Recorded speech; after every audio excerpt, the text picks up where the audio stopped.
And now we are ready to go. So what we're going to be doing today is we're going to wrap up our look at choice, matching, and self-control. And we're going to be focusing on self-control in the class portion today. So what we're going to do is we'll very briefly, once again, take a look at what self-control actually is, how it's formulated. And then we're going to spend the majority of today's meeting time taking a look at the Ainslie-Rachlin model of self-control, which is a great way of understanding self-control, and especially understanding when self-control is successful and when self-control fails, what exactly is happening in those situations. So why does it fail sometimes? Why are we successful at other times?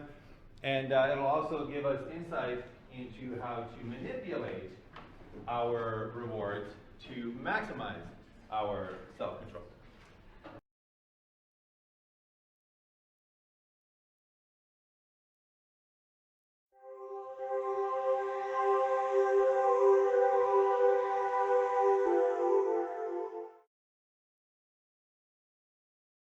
So let's start with a hypothetical scenario. Let's say that IUSB is running a promotion for its students. It's running an event for its students.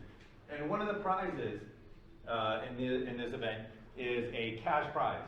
And everybody is entered. As a student here at IUSB, everybody is entered. And lo and behold, you have won the cash prize. And you are given a choice between two options. You can either have $10,000 today, right now, cash in hand. The person literally shows up to you with a briefcase full of $10,000 in cash, or if you're worried about carrying that much, they show up with a way to transfer it into your bank account. Whatever it is, you can have $10,000 right now. That's option number one. Option number two is that if you wait until you graduate, you can have $100,000. So we have this idea of $10,000 now or $100,000 later. So the question is, well, what do you do? And as we're going to see, your answer is going to be very different depending upon your reward functions. So for example, if you've been taking out student loans and you've been paying for university and you've racked up a ton of student debt, you might take a look at that situation and say, you know what, $10,000 sounds really good right now, but $100,000 when I graduate, wow, just wipe out my student debt, start my life with no student debt, maybe even with $4 or $5 left over, whatever it might be. But anyways, you might choose that $100,000 later down the road.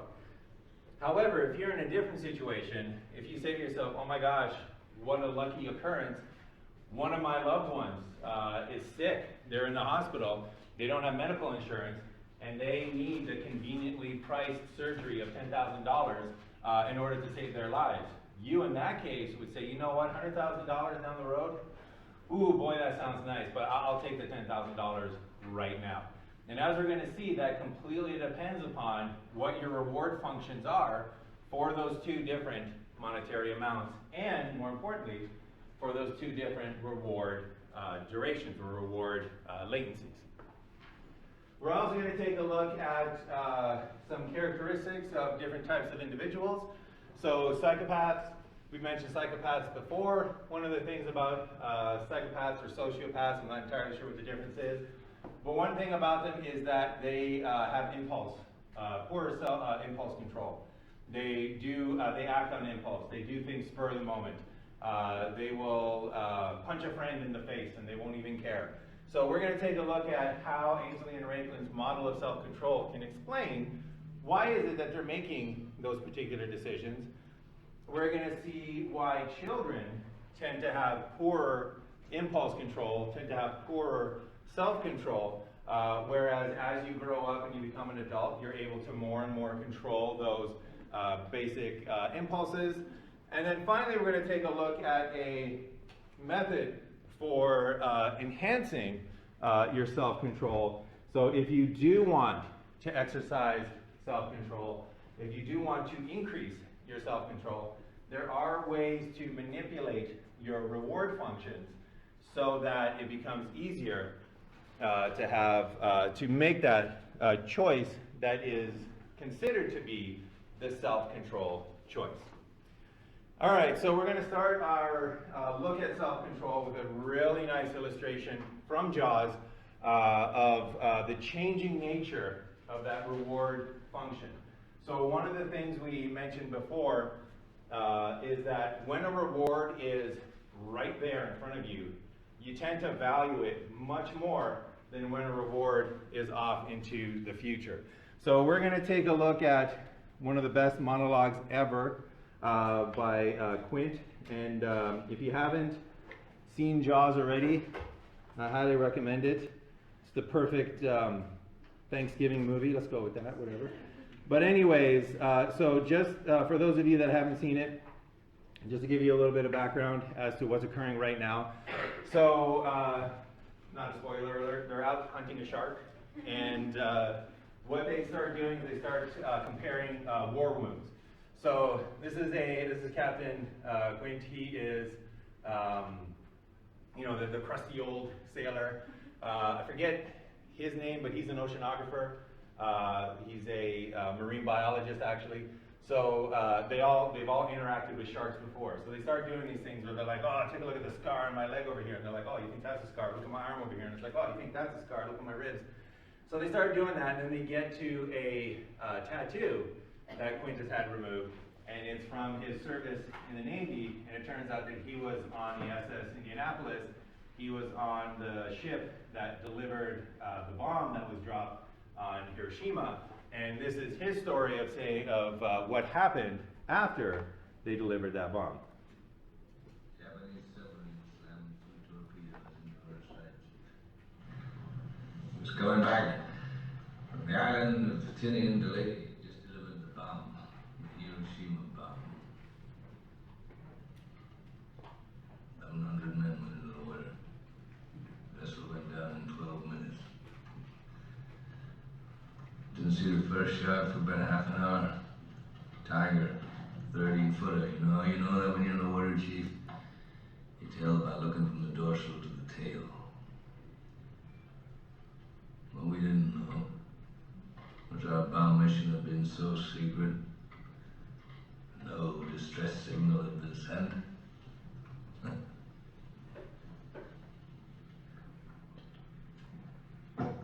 They didn't even list us overdue for a week. Very first night, Chief. Sharks come cruising. So we formed ourselves into tight groups. It's kind of like old squares in a battle, like you see in a calendar, like the Battle of Waterloo, and the idea was, shark comes to the nearest maritime and he starts pounding and hollering and screaming. Sometimes the shark would go away. Sometimes he wouldn't go away. Sometimes that shark, he looks right into you, right into your eyes. You know the thing about a shark, he's got lifeless eyes, black eyes, like a doll's eyes. When he comes at you, he doesn't seem to be living until he bites you. And those black eyes roll over white, and then you hear that terrible high-pitched screaming. The ocean turns red, and despite all the pounding and the hollering, they all come in, they rip you to pieces.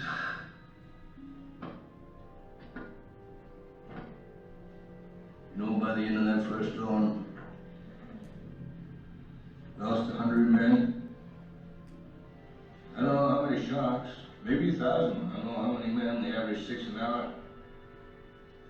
Thursday morning, Chief, I bumped into a friend of mine, Herbie Robinson from Cleveland. Baseball player, bosun's mate. I thought he was asleep. Reached over to wake him up. Popped up and down in the water, it's like a kind of top. Upended. Well, he'd been bitten in half below the waist. Noon the 5th day, Mr. Hooper, Lockheed Ventura. So she swung in low and he saw us too. The young pilot, a lot younger than Mr. Hooper anyway, he saw us and he come in low. And 3 hours later, a big fat PBY comes down and started to pick us up. That was the time I was most frightened, waiting for my turn. I'll never put on a life jacket again. So 1,100 men went in the water. 360 men come out. The sharks took the rest June the 29th, 1945. Anyway, we did a bomb. All right, so that harrowing tale of just terror and being in the water illustrates the fundamental issue or the fundamental idea that we're going to take a look at today, which is the changing of the reward cost. So just to kind of put a timeline on this, they get hit by the torpedoes, they go into the water right there. This is when they sink, right? Between that time and about, it was 5 days later that the pilot named Lockheed came down and swept in and saw us, and then there was a big fat BBY that came by. Anyways, let's say that right about here, it's 5 days, right? Let's just give it a 5-day estimate. So right here is where he got rescued. Right here is where he got pulled out of the water. He mentions that he was most afraid when? When was he most afraid? Does anybody recall? Right before rescue. Right before he was rescued. So right when he was waiting for his turn, right when they were pulling people out of the water, that's when he mentions, you know, that was when I was most terrified, waiting for my turn. So right around here, he was the most afraid, right? Right there is where his fear was maximized. But where in this timeline did he have the smallest chance of survival? When did he have the greatest probability that he was going to be eaten by a shark? Is it at the end of the timeline here? Is it at the beginning of the timeline? Right, so right here is where he had the greatest chance of being eaten by a shark. So you're in the water for 5 days, right here is where you get your greatest chance. Right here, you've been saved. Right here, you're almost saved. You have your highest probability that you are going to be saved. And yet, completely irrationally, that's when he was most afraid.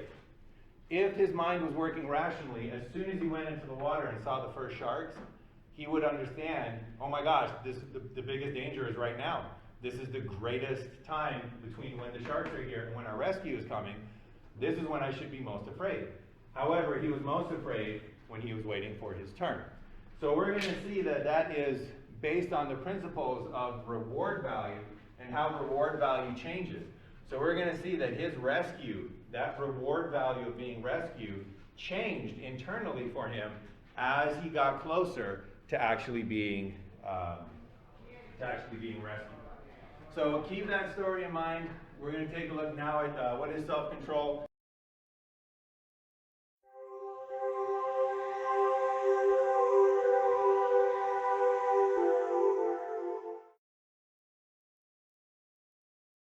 Just a real quick recap.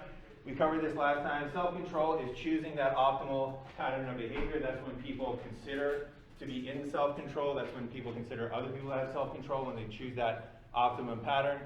And it just so happens that in our universe, that often involves choosing a larger, later reward rather than a smaller, sooner reward, or it involves choosing a smaller, sooner punishment rather than a larger, later punishment. So we took this illustration, we gave the example of people trying to get healthy, people trying to get fit. Being fit, that is a larger, later reward. Things that get in the way of being fit, like indulging in donuts, that's a smaller, sooner reward. So we know that that's a larger reward and that's a smaller reward, because if we had the magical ability to grant people either their fitness goals or a donut right now, I think just about everybody would say, you know what, I'll take the fitness goals, I'll go with that. So we know it's a larger reward, but we also know that it's a later reward. You can have that donut right now, or we're probably only in the United States, we're probably only like 10 minutes away from a donut at any particular time, right? So you can have that donut way sooner. Depending upon where you are in your fitness goals, it could take months, it could take years, right? It's a much later reward. And this is part of the reason why people go off the rails very often, lose that self-control. And also, this is why if you see somebody at Thanksgiving dinner and they say, you know what, I'm really trying to be fit this winter. I'm trying to watch my health. I'm trying to improve my healthy choices, and I'm going to pass up on the donut. You take a look at them and you say, oh, you're passing up on the smaller, sooner reward for that larger, later reward? Boy, do you have self-control. Passing up on a donut here during Thanksgiving, tons of self-control. The person who says, oh yeah, I'm really trying to get fit, I'm trying to improve my health, and I'm going to have 12 of these donuts, you don't look at them and say, wow, that is self-control right there. No, you say, oh, you're cashing in this larger, later reward for your smaller, sooner reward. That is not self-control.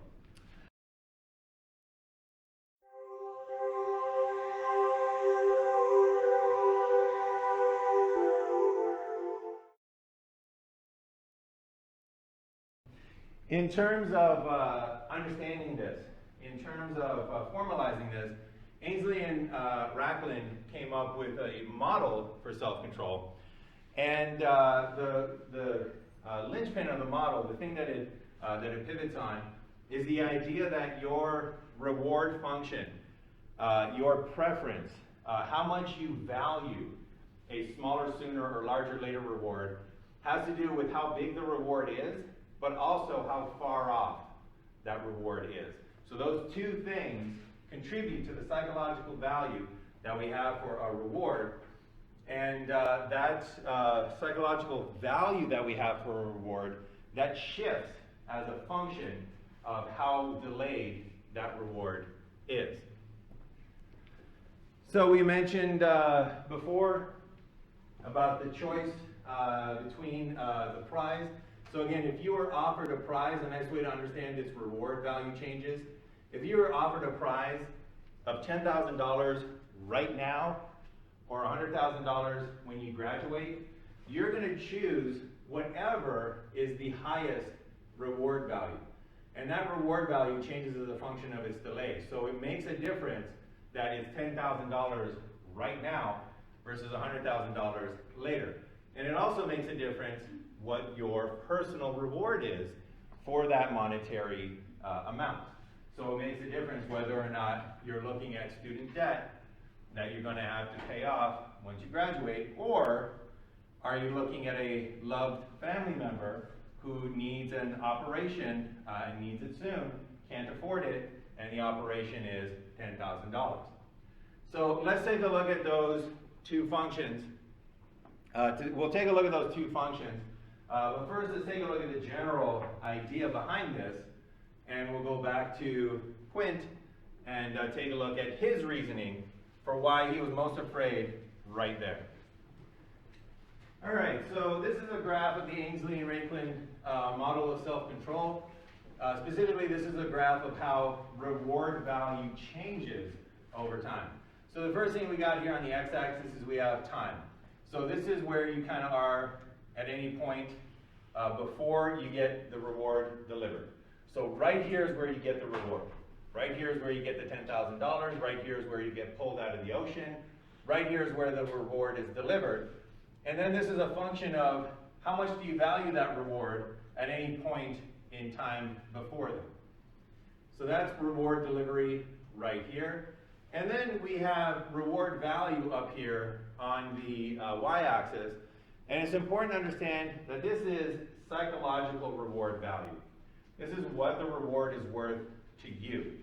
So interestingly, the same way that the same objective reward can mean different things to different people, right? So I'm assuming that for most of us, $10,000 would have a very high psychological reward.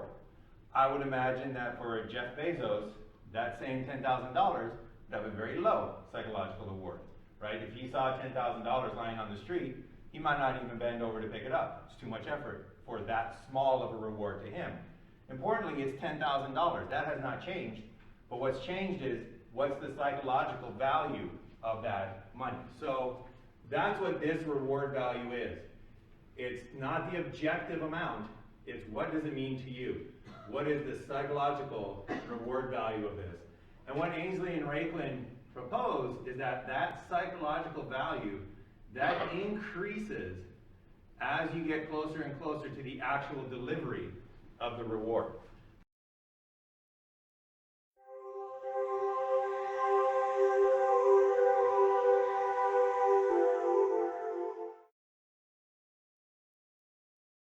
And this helps us to make sense of that irrational fear that, that Captain Quint had when he was most afraid, when he was just about to get pulled out of the water.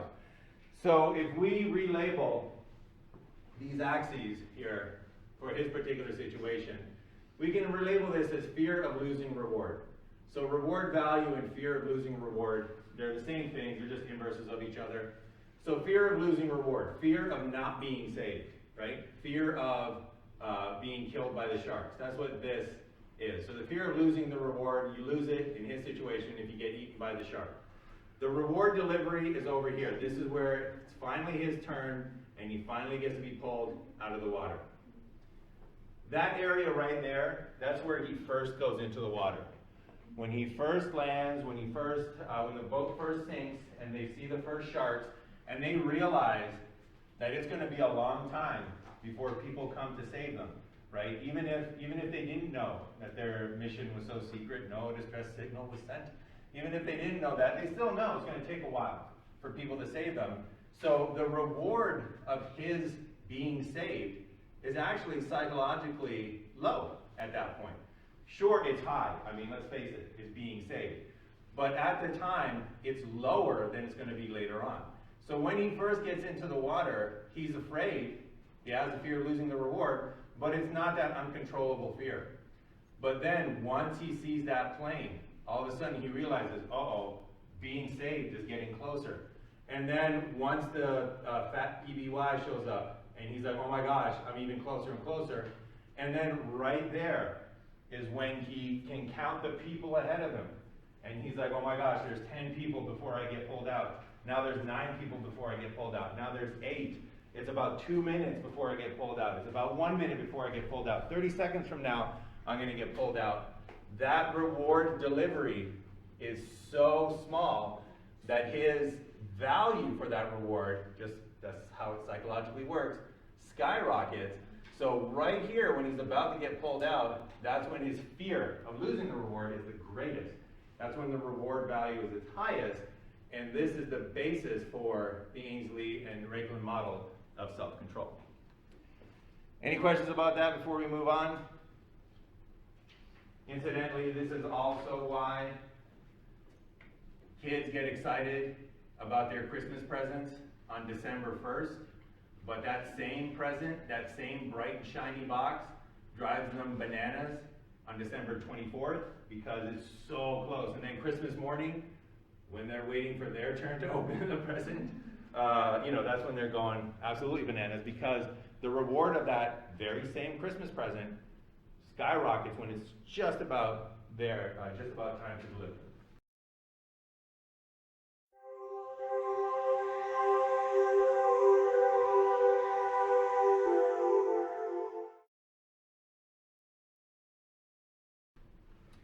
All right, so let's take a look at the choices that people make for that lottery. $10,000 now or $100,000 when you graduate. If this is your situation right here, then what happens is you have a smaller, sooner reward. That's $10,000 right there. Importantly, that's the psychological effect, the psychological value of $10,000. So the height of this line indicates how highly you would value that reward once you get it, right? The height of this line is how much psychological reward does that prize have once you receive it. So that's the smaller, sooner reward. There's your larger, later reward. And as you can see, this one is smaller, but it comes sooner. This one is larger, but it comes later, right? So it makes sense. The key here, though, is that your reward function for that changes as a function of time.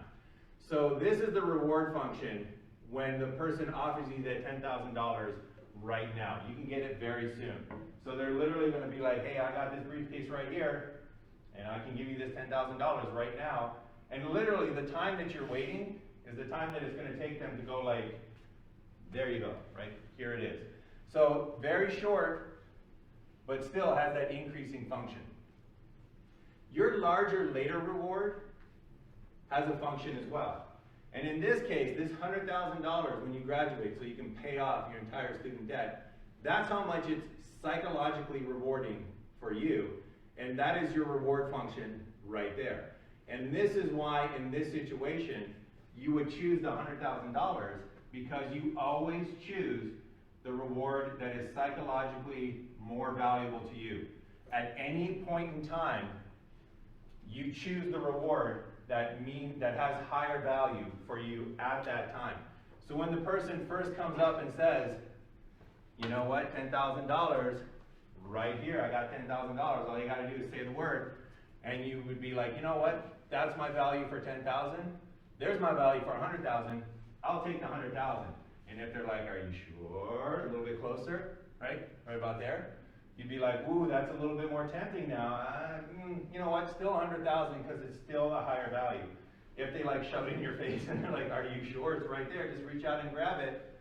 You'd be like, oh man, it's tempting, right? This is the most it's ever been worth, but the $100,000 is still worth more. I'm gonna go with the $100,000. And then they say, all right, you made your choice, $10,000 is off the table. That's why this line disappears. And right about here, you're like, nah, I made a good choice. And right about here, you're like, wow, I really made a good choice. And right about here, you're like, whoa, super choice. And when you graduate, you're like, that was an awesome choice. And you always choose the line that's higher. So that's why a person in this situation would choose $100,000 down the road. What about this situation? Well, this situation has different value amounts. So it's still $10,000 now. It's still $100,000 later. But for this person who has a loved one in the hospital waiting for the money for a life-saving operation, that $10,000 is worth that much psychologically. It's still $10,000, but for them, it's almost priceless, right? So it's worth an astounding amount. The $100,000 by comparison, worth very, very little. And that's why when that offer is made, there's your reward function for the $100,000. There's your reward function for the $10,000 that includes the psychological value of your loved one in there. And when the person says, hey, guess what? You just won this $10,000, you'd be like, yeah, give it to me right now. And if they said, are you sure? And it's like, yep. And if they said, you know, here, like it's close to you, are you sure? You'd be like, yeah. Your answer is yes, yes, yes, yes, yes, the whole way around. And then you would cash it in, at which point the in this case, the later reward is no longer available. But notice, at no point would you ever regret your decision in this case. Even when you graduate, and you're sitting there going, you know what, I could have had $100,000 right now, but I'd rather have my mom. You know, I'm glad I saved her, I don't regret it at all, because this reward so far outweighs this larger later reward. All right, so any questions on kind of the basic idea of that changing reward function? Make sense? All right.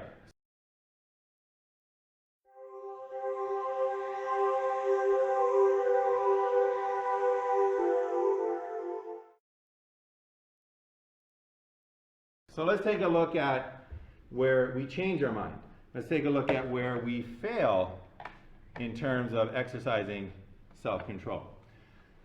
So typically when we fail in exercising self-control, it's when our smaller sooner reward at some point becomes higher than our larger later reward.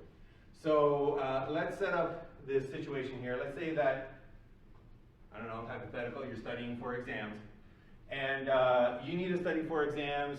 The reward is to do well on the exam, to graduate with your degree, to get the job that you want, the career that you want. So studying for the exams and doing well is a larger later reward. So you got an exam coming up in the next week, that's your larger later reward. However, this weekend, your friends are asking you, hey, let's go out, I heard, there's this party going on, I got tickets to this great event, come out with us on Friday. Friday we're gonna go, we're gonna travel into Chicago, it's gonna be amazing. And you know that you should spend time studying on Friday because you got your exam, let's say the coming Monday. But they like, you know what, come with us, party with us, we want you there with us. So what are you gonna do? Well, it completely depends on your reward functions. So there's the smaller, sooner reward of going to the party. You are gonna enjoy it, it's gonna be a good time. There's your larger, later reward of studying, right? Importantly, it's worth more to you to graduate and get the job you want. I've never seen anybody ever say things like, you know what, I didn't finish, university, I dropped out early, but thank goodness I went to that concert, that second year when I should have studied. Usually don't say that. So it's a larger, later reward though. So what happens? Well, let's break this down over time. This is Wednesday, all right? So your friends are calling you up. Let's make it Tuesday. So your friends call you up on Tuesday, and they tell you, look, we're leaving Friday. We're going to Chicago. We got a ticket for you if you want it. You want to come with? Just let us know, if you want to do it. So this function here is your larger, later reward. And that's the psychological value of that reward on Tuesday. This is the psychological value of the reward of going to the event on Tuesday. So when they call you up on Tuesday, you internally check your psychological values and you say, you know what? I got to pass. I need to study. Because studying at that point is worth more than going to the event. So when they call you up on Tuesday, you say, you know what? No thanks. I got to pass. I'm going to study. So that's Tuesday. So that's Wednesday, right? We move ahead one day. So they phone you up again and they say, hey, are you sure? You sure you don't want to come out? It's going to be really good. It's going to be a fun time. And you take a look at your reward functions and you're like, you know what? No, I'm still choosing to study because that is still psychologically the higher reward. And then it gets to Wednesday. And on Wednesday they call you up again. And once again you say, you know what? I got to turn it down. I got to go. I got to study. Thanks for the invite, but it's still worth more to me to study. So then, whoops, I kind of jumped ahead, right? So anyways, so then you have Thursday. And on Thursday, they call you up one more time and they say, do you want to go or do you not want to go? And notice this is where it crosses over. And that's where you would be on the fence. And you would say, oh my gosh, I really want to go, but I really should study. I know it sounds great, but I really want to do well on this exam. At this point, the psychological value of each of them is the same. And this is when you would be like, I'm having a hard time deciding. I don't know what I want to do. So if they say, all right, fine, we'll check in with you tomorrow. Tomorrow comes, they knock on your door. It's Friday night. They knock on your door and they say, look, we're leaving right now. We can give you half an hour to get ready. If you want to come with us, it's right here. If you want to study, that's fine. At that point, you check your reward functions. And this is the first time, let me back it up, this is the first time that the smaller, sooner reward now outweighs psychologically your larger, later reward. So when it's Friday night and you're leaving that night and the reward is being delivered right then, that's when you do the same thing you've done so far. And you say, you know what, let me check my internal psychological value. Turns out going to the party is higher psychologically in terms of value. So yeah, let's do that. I'm going to go to the party. You make that choice, and that's that breakdown in self-control. So you make that choice to go to the party. You're not going to study that weekend. So you go to the party on Friday night, and this is Friday morning. You wake up and you say, you know what? This is the value of the party right there. That would have been the value of studying. I'm glad I came. It's Saturday morning, I'm glad I came. I feel good about my decision. The psychological value of studying is still lower than the psychological value of going to that party. I still value my decision. Right around here on Saturday afternoon, you check in with yourself again and you're like, you know what? I still think I made the correct decision because the value of the party is still higher than the value of studying would have been. Right around Sunday, you start to regret your decision. Because right around Sunday when you're like, oh my gosh, that exam is tomorrow, now the exam has come close. Now the value of studying has increased psychologically. So now you start to regret your decision, and you're looking back going, why did I choose to come on this trip? I should have been home studying. When you're driving home from Chicago Sunday night, you're like, oh my gosh, I am a moron. What have I done to myself? And then when you're sitting in the exam room, waiting for your exam, that's when you start saying, never again, this is the worst thing I've ever decided. Because at that point, once again, you psychologically check in on yourself, and you realize that the larger later reward is way higher than that smaller sooner reward. And this is when you're like, oh my gosh, look at this gap in reward value. What was I thinking? Why did I cash in this and forfeit that? But notice, very importantly, you made the maximizing your value decision at every point in time. At every point in time, you checked in and you said, which one is worth more to me right now? And that's where you base your decision. So the loss of self-control happens when that smaller sooner reward goes higher than your larger later reward because it's being delivered sooner. All right, any questions on that? Incidentally, that is why this function right here is exactly why if you are trying to reach your health goals, if you are trying to eat healthier, if you ever look at tips online for how to do that, one of the things they say is purge your house of everything that you are not supposed to eat that is unhealthy for you, because purging your house means that if you want that smaller, sooner reward, you're not here where it's right in your cupboard and you're literally 30 seconds away from it. You're over here where you got to get yourself dressed and get in the car and go down to the 7-Eleven, right? That helps you to decide to choose the larger later reward because of the distance of that smaller sooner reward.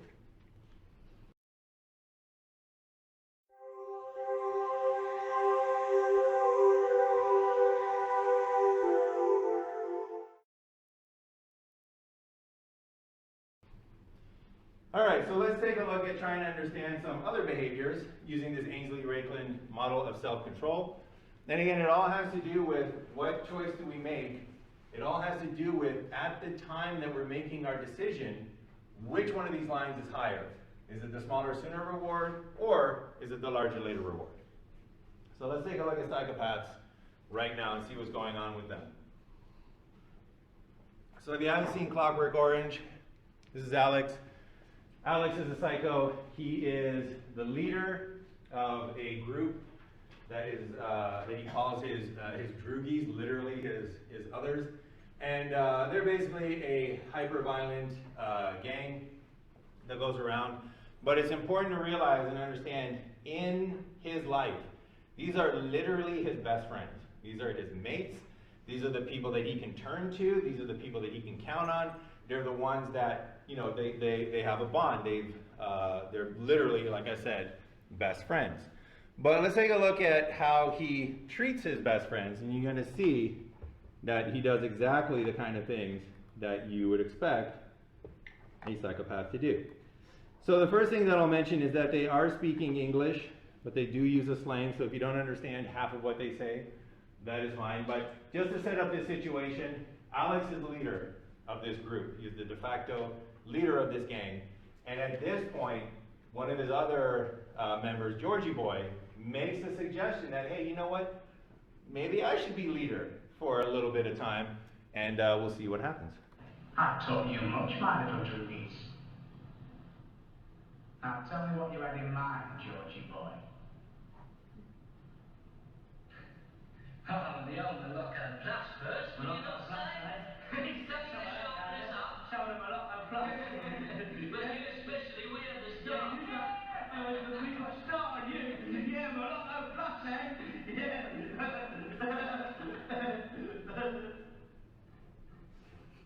It was English, but...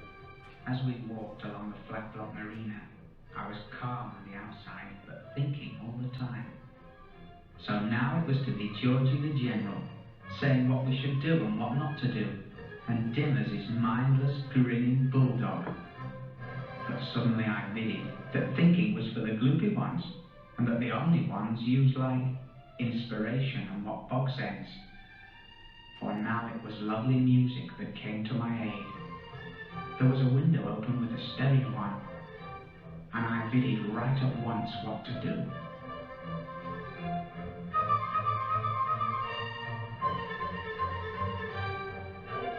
Alright, so again, these are his best friends. And literally they were like, hey, why don't I try being the leader for a bit? And this is Alex's reaction.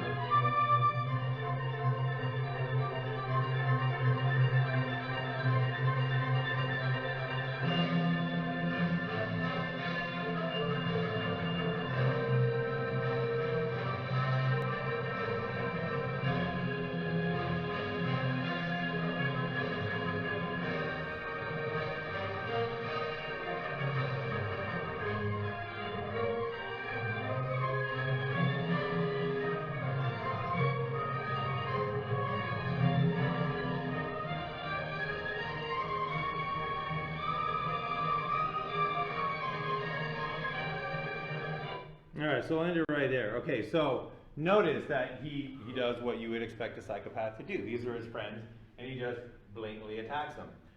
Interestingly, as an aside, this movie was supposed to have a score, a musical score, done by Wendy Carlos. She was one of the first, if not the first, kind of synthesizer musicians. And back in those days, it literally took like thousands of hours to record music on a synthesizer. So she was asked by Stanley Kubrick to do the score for this movie, but because it would take her a little bit of time and they needed to pace the movie and edit the movie, he put in the non-synthesizer versions of all these classical pieces of music, and then just liked the way that they sounded and went with them instead. But I always thought, man, it would have just been so cool if they had done it the other way around. Okay, so aside, done. So he has basically taken revenge, right? And taking revenge is a reward, right? It feels good. Like if somebody's wronged you and you get back at them, right? Whether it's something as small as just they cut you off in traffic and then you pull ahead of them and you cut them off in traffic. You're like, yes, right? It feels good. It's a reward. Let's go with that. It's a reward. So what happens in this movie is Alex gets arrested, and then he gets placed under this new experimental treatment, classical conditioning they use on him, in order to make him physically sick anytime he tries to be violent. So whenever he's trying to be violent, he gets physically sick. So if somebody wrongs him and he's like, oh, I'm going to punch him in the face, he's like, oh, and he just keels over and he can't even do anything. So they do that, and then they release him back into the wild. They release him back into the public, and sure enough, he's got no defense. He's got nothing. So at this point in time, if he was able to, this would be a great time to call up his friends. This would be a great time to call up his gang and say, guys, I'm out of jail.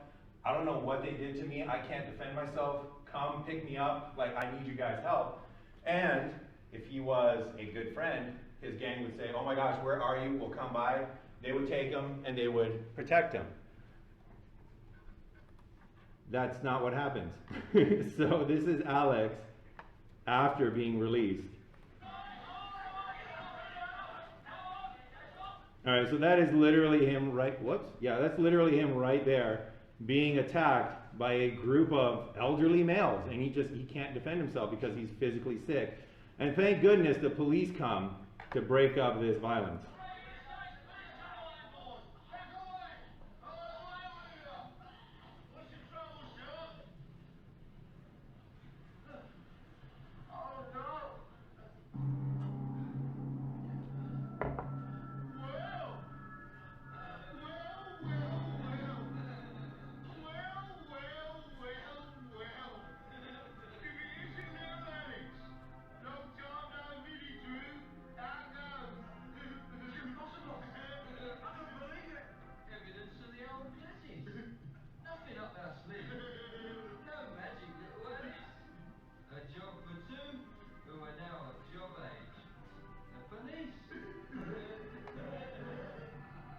All right, so we'll cut that one a little short. I think you can tell by the laughing, they're not going to help him.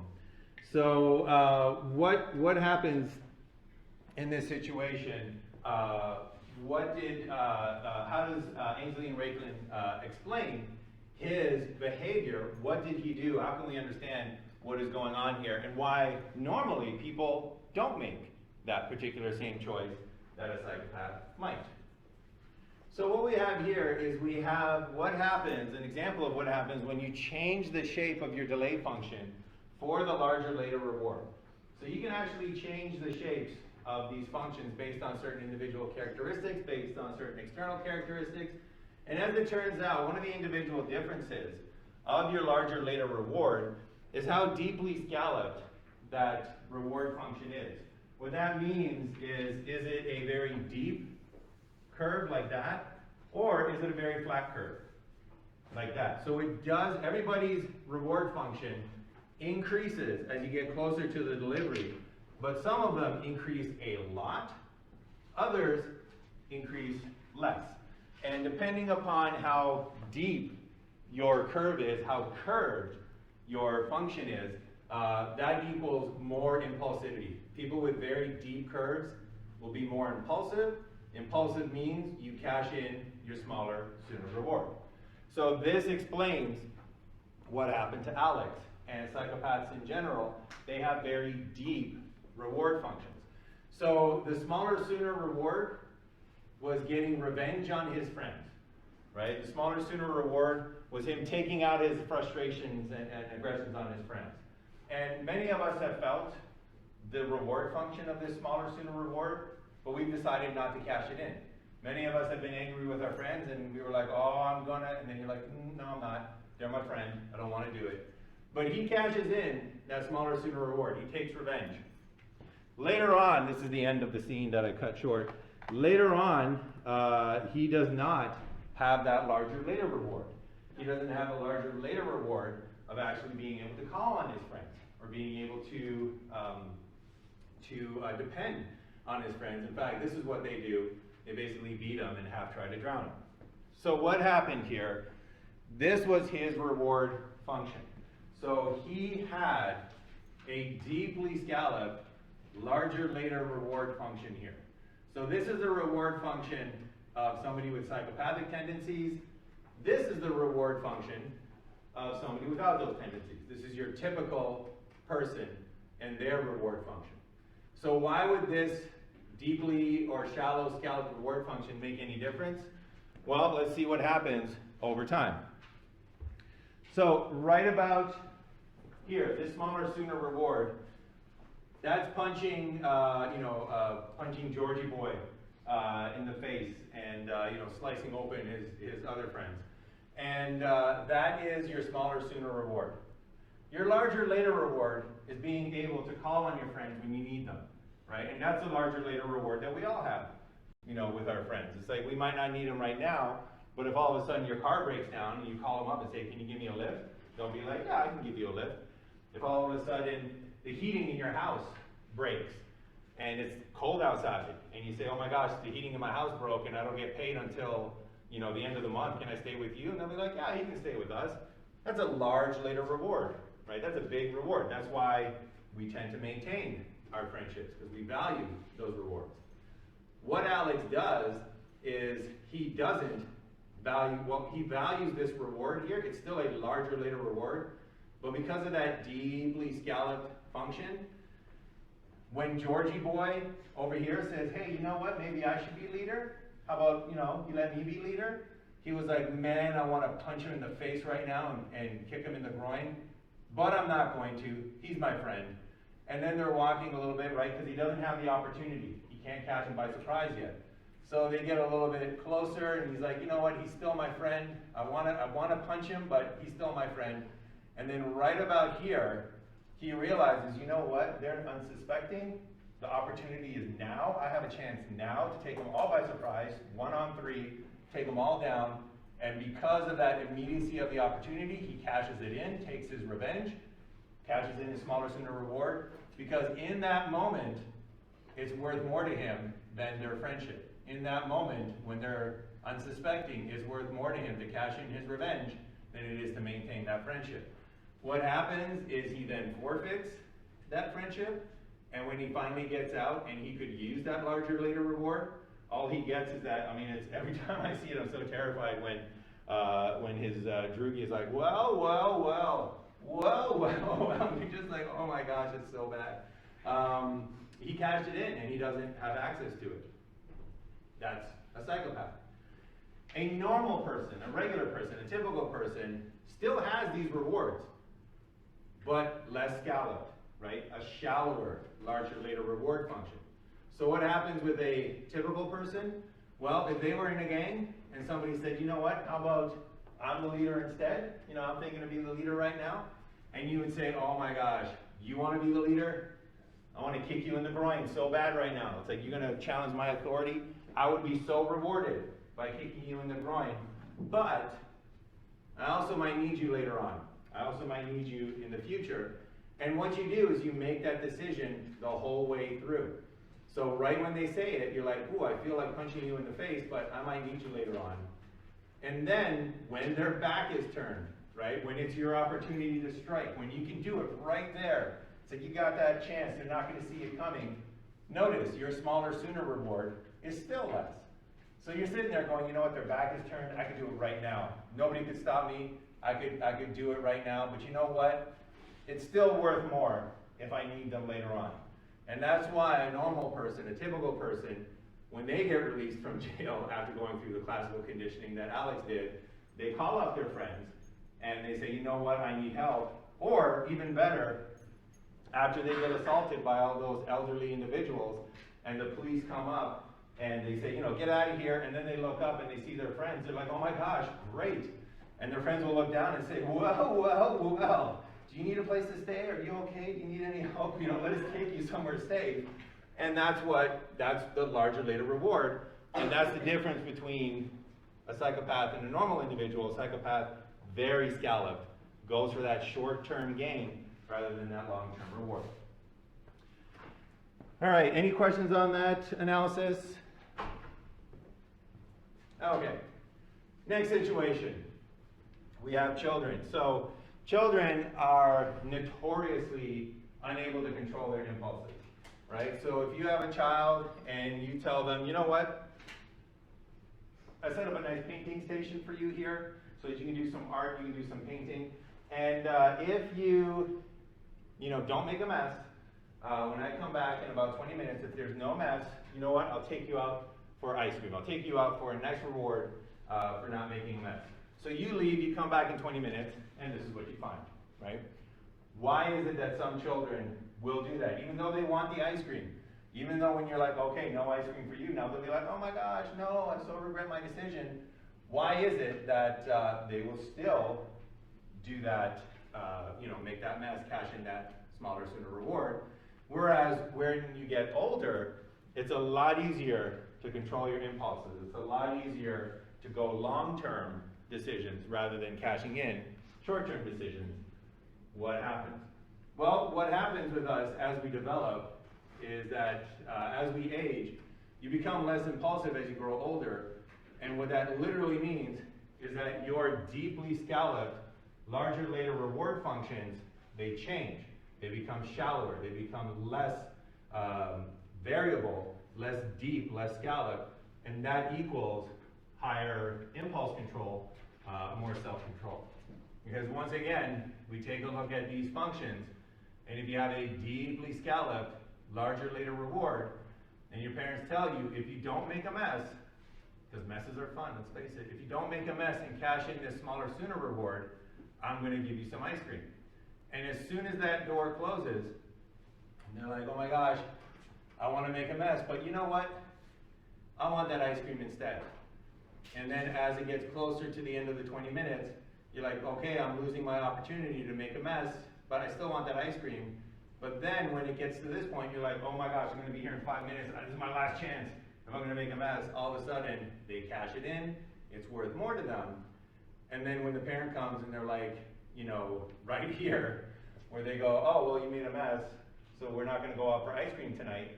They're like, well, totes worth it, I'm fine. And then over here, this is when it gets around 4 o'clock, and they're like, yeah, I still made the right decision. But then when it's right here, and you're like, well, this would have been the time that you would have got ice cream, they're like, no, why? Why did I cash that in? I was a fool. Why did I do that? So that's a child. Deeply scalloped, low impulse control. That's an adult. So an adult won't cash in that smaller, sooner reward. because it's not that the smaller sooner reward has no value. It's not like you stop having fun when you're an adult. It's not that it has no value, it's that your larger later reward is not as deeply scalloped. So you might sit there and say, you know what, it might be fun to make a mess, it might be fun to cash in the smaller sooner reward, but it's never more than my larger later reward because of this very shallow scallop function. So you never cash it in, and it's self-control. Now once again, notice, and this is very important to remember, both of these individuals are in essence doing the exact same thing. They are both at every single point in time choosing the reward that is more valuable to them. So it's not like we get this new ability when we increase our self-control to somehow deny ourselves. It's not that we're denying ourselves, it's that we're always choosing what's worth more to us in that particular situation.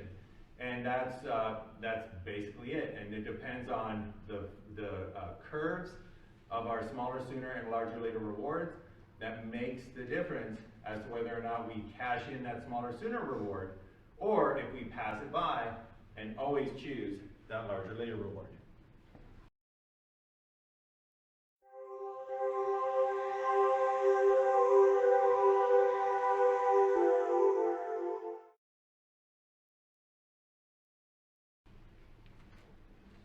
All right, so that was two things that change the value of your larger later reward.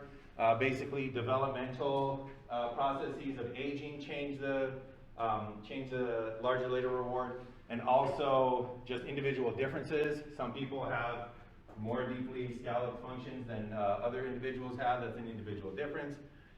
But the last thing we're going to take a look at is how you can actually change one of these functions, which is the smaller sooner reward, in order to increase your ability to hold out for that larger later reward, i.e. in order to increase your self-control. So this is known as, or this procedure is known as a commitment response. And what a commitment response is, it's something that you do to reduce the value of that smaller sooner reward. It's something that you put into place, a contingency that you put into place that somehow reduces the value of the smaller sooner reward. So the easiest kind of example to illustrate this point is the commitment response of money. So one thing that you can do is, if you want to make sure that you pass up a smaller sooner reward, you can insert a penalty, somehow a monetary penalty that is if you cash in that smaller sooner reward. So you could, for example, say to your roommate or a close friend, somebody that you trust, you can say, all right, here's $500 in cash. I took this out of the bank, here's $500 in cash. And if I don't study this weekend, that $500 is yours, you take it. However, if I do stay home this weekend and study, you give it back to me on Monday, right? And it's up to them, they're in control. So find somebody that you trust. But basically that is your commitment response. You're committing to studying, and you tell somebody who can enforce it, here's 500. If I go out this weekend, if I don't study, 500 is yours. If I study, then you give it back to me on Monday. So what does that do? Well, we'll go back to the studying, the larger later reward, and we'll go back to going out on that Friday night, the smaller sooner reward. And this is before the commitment response, right? So this is before you've made that deal with your friend. And notice that what would happen here is that even though at the beginning of the week you would choose studying, so Tuesday I choose studying because it's worth more than the party. Wednesday I choose studying because it's worth more than the party. Thursday I'm on the fence because it's right very close. But Friday I choose to go to the party because it's right there, and then later on you regret your decision. That was the previous situation where self-control failed. You cash in that smaller sooner reward. What does this commitment response do? Well, what it does is it takes this smaller sooner reward and it decreases it by the value of your commitment response. So in essence, what you're doing is you're saying, all right, this is the smaller sooner reward. That's how much it's worth if I go to the party. But what I'm going to do is I'm going to take the value of the money away from that, and that is going to reduce that smaller, sooner reward right there. So once again, that's the smaller, sooner reward by itself. That's the smaller, sooner reward minus the $500 right there. And notice at this point, on the Tuesday, when your friends call and say, hey, you want to go out? You would say, you know what? The value of the party minus the $500, not worth as much as study. And then on Wednesday, do you want to go out? You know what? The value of the party minus the psychological value of the the value of the party minus the psychological value of the money, still not worth as much as staying home and studying. And then on Friday night, when they're at your door and they're knocking on the door and they say, hey, do you want to go out this Friday? You'd be like, you know what? The value of the party would have been higher at this point, but that $500, I need that $500.